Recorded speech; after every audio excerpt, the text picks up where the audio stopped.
नमस्कार, मेरा नाम है अमित कुमार और आप देखना शुरू कर चुके हैं हमारे इस अमितोपीडिया यूट्यूब चैनल पर नेतागिरी, जिसमें आज मैं आपको बताने जा रहा हूं उस एक शख्स के बारे में जिसके बारे में बहुत सारे लोगों के द्वारा कहा जाता है कि भारत के बंटवारे का सबसे बड़ा जिम्मेदार व्यक्ति वही था। लेकिन वही बहुत से इतिहासकार मानते हैं कि ये बिल्कुल गलत है। ये वो व्यक्ति है जिसने बंटवारे का विरोध किया था, बंटवारे को रोकने का पूर्णतः प्रयास किया था। वहीं कुछ लोगों का कहना है कि वर्तमान में भारत के कश्मीर के मसले का सबसे बड़ा जिम्मेदार भी यही व्यक्ति है, जबकि वहीं कुछ इतिहासकारों का कहना है कि नहीं, भारत के एकीकरण में जितना बड़ा योगदान सरदार वल्लभ भाई पटेल का है, उतना ही बड़ा योगदान इस व्यक्ति का भी है। भारत के एकीकरण के सबसे बड़े जो पॉइनियर थे, उन पॉइनियर में इनका भी नाम शुमार होता है। जी हाँ, मैं बात कर रहा हूं उस विवादित व्यक्ति के बारे में जिसके बारे में बहुत सारे लोगों के मन में बहुत सारी बातें हैं, बहुत सारे अफवाह है। मैं बात कर रहा हूं लॉर्ड माउंटबेटन, भारत के आखिरी वायसरॉय की। जी हाँ, आपने सही सुना कि मैं बोल रहा हूं लॉर्ड माउंटबेटन, क्योंकि आपको पता ही है कि मैं अक्सर किसी भी अंग्रेजी इस तरह के अधिकारी के नाम के आगे लॉर्ड लगाना पसंद नहीं करता, लेकिन मैं फिर भी पूरे अपने होशो हवास में माउंटबेटन के नाम के आगे लॉर्ड लगा रहा हूं, क्योंकि ये व्यक्ति सम्मान पाने योग्य है। कैसे? तो चलिए इतिहास के पन्नों को पलटते हैं और एक बार फिर से जानने का प्रयास करते हैं कि ये जो व्यक्ति थे भारत के आखिरी वायसराय माउंटबेटन, या यूं बोले लॉर्ड माउंटबेटन, इनका भारत के वर्तमान भारत के स्थिति में, राजनीति में, व्यवस्था में क्या क्या योगदान है। तो सबसे पहली बात मैं करूंगा जो सबसे विवादित है, और वो है एकीकरण। देखिए, जब भारत आजाद हुआ तो भारत केवल आजाद नहीं हुआ, उस वक्त अंग्रेजों ने भारत के साथ साथ पाकिस्तान और उसके अलावा सारे के सारे रियासतों को आजाद कर दिए थे, और जिनकी संख्या अगर देखा जाए तो बहुत ही अधिक हो रखी थी।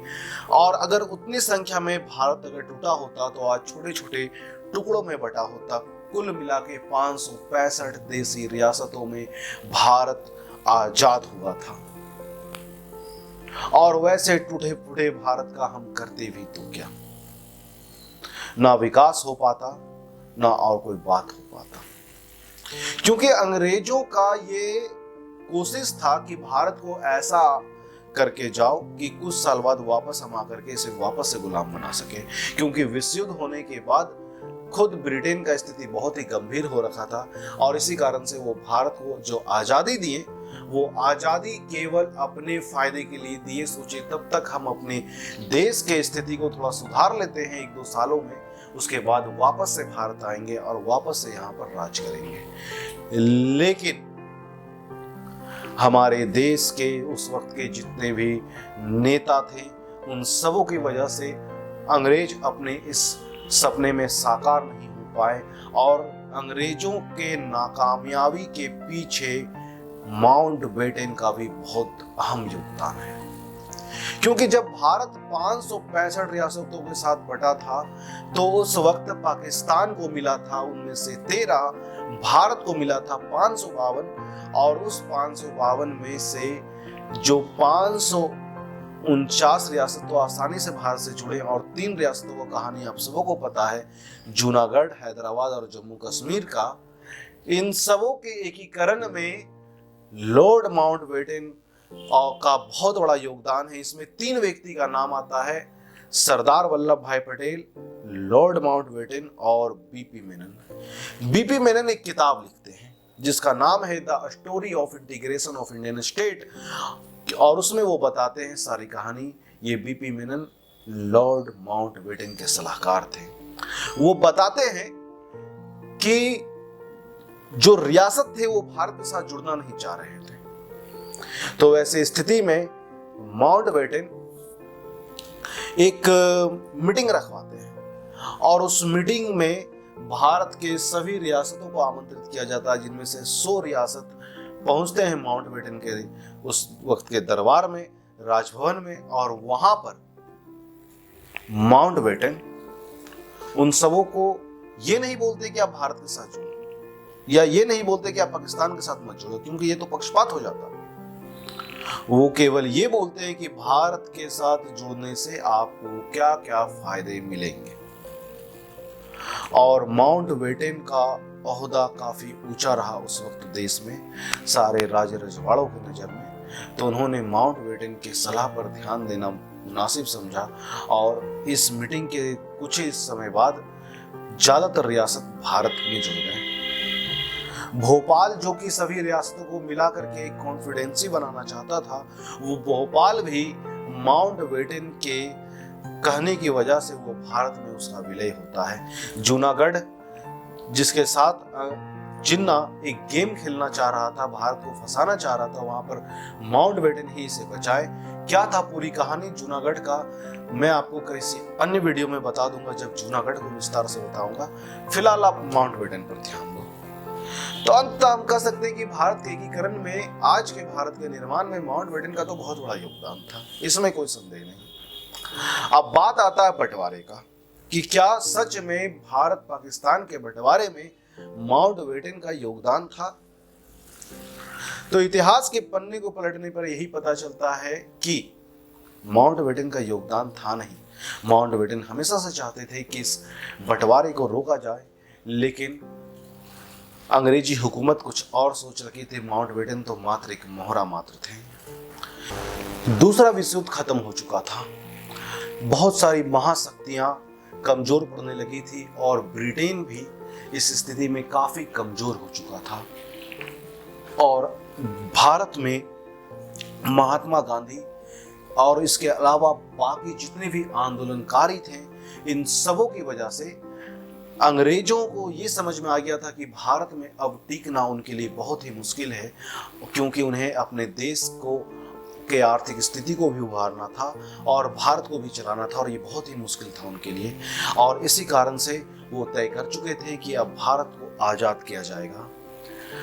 उस वक्त के ब्रिटेन के प्रधानमंत्री क्लेमेंट एटली ये घोषणा भी कर चुके थे कि अब जल्द से जल्द भारत को आज़ाद किया जाएगा।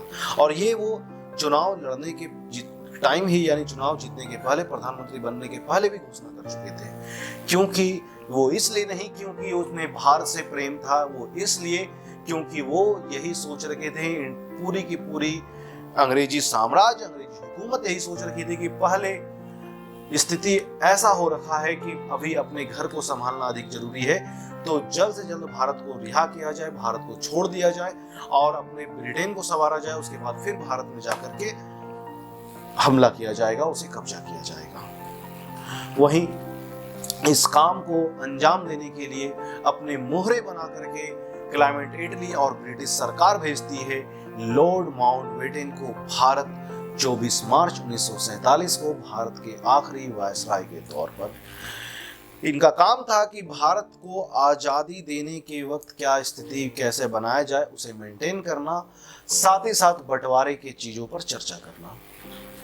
माउंटबेटन चूंकि विश्व युद्ध देख चुके थे और उसके वजह से होने वाले भयावह नरसंहार और पूरे बर्बादियों के मंजर को साफ देख चुके थे, इसलिए वो बंटवारे के पक्ष में बिल्कुल नहीं थे, क्योंकि वो जानते थे कि बंटवारा अगर होगा तो मंजर बहुत ही भयावह होने वाला है।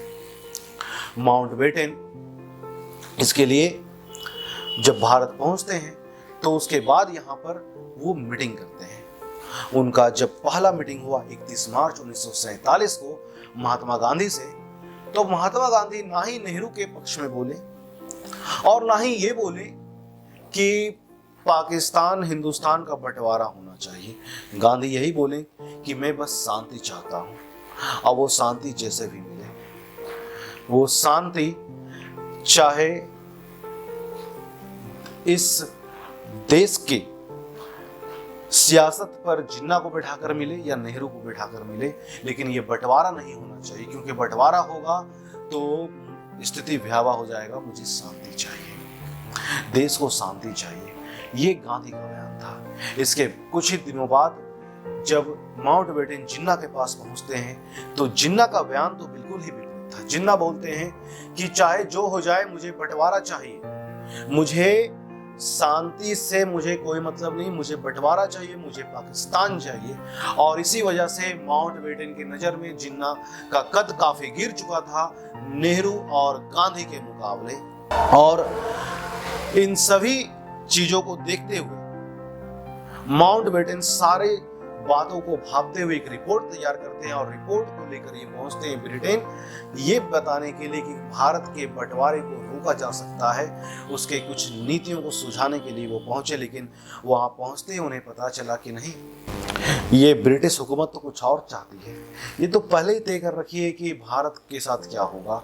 और इसी एवज में भारत में भेज दिया जाता है ब्रिटेन की तरफ से क्लिफ को, जिसे हम लोग बोलते हैं सिरिल रेडक्लिफ।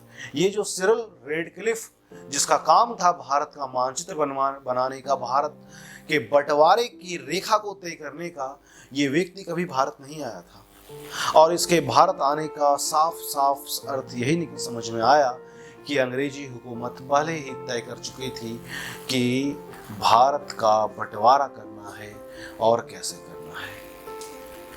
यहाँ पर माउंटबेटन ने अपनी तरफ से पूरी तरीके से दम और खम लगाया कि भारत के बंटवारे को रोका जा सके। अंततः ये नहीं रुक पाई। ये और बात है कि भारत का बंटवारा भी हुआ, देश रियासतों में भी बटा, और उन रियासतों को एक करके भारत के एकीकरण में बहुत बड़ा योगदान निभाने का काम भी माउंटबेटन ने किया। क्योंकि माउंटबेटन ये उस तरह के लोगों में से थे जो ये इस चीज पर अधिक ध्यान देते थे कि आने वाली पीढ़ी मेरे भारत बारे में क्या सोचेगी, भारत मेरे बारे में क्या सोचेगा।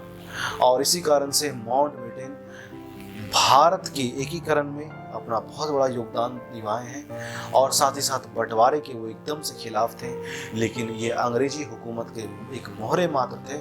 और मोहरे को, प्यादे को केवल अपनी जरूरत के अनुसार चला जाता है और जरूरत के अनुसार हटा भी दिया जाता है। और माउंटबेटन भी अंग्रेजी सरकार के इसी तरह के कुछ शिकार हुए। तो आज के कहानी में बस इतना ही। मिलते हैं अपने अगले वीडियो में, तब तक के लिए धन्यवाद।